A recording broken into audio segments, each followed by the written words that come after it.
Ünlü Uygur dil bilimcisi Mir Sultan Osmanov vefat etti.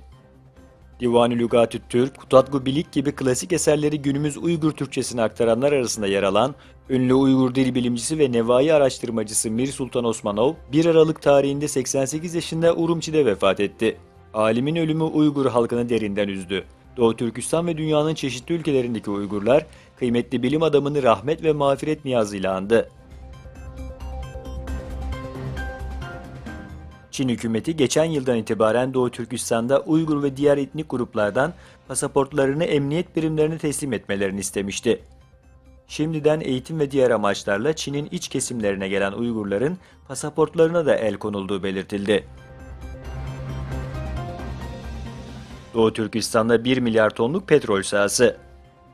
Çin, Şunhua Ajansı'nın haberine göre petrol şirketi PetroChina, Doğu Türkistan'daki Çungarya Havzası'nda yaklaşık 1 milyar ton rezerve sahip bir konglomera petrol sahası bulunduğunu açıkladı.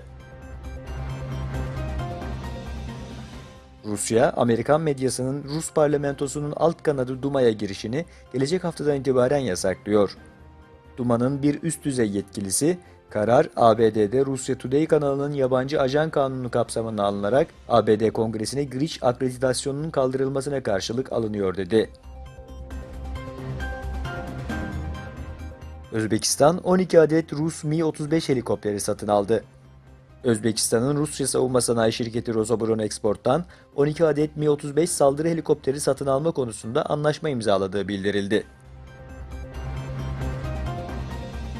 Azerbaycan'da düzenlenen Asya'nın Kalbi İstanbul Süreci 7. Bakanlar Konferansı, Bakü bildirisinin kabul edilmesiyle sona erdi.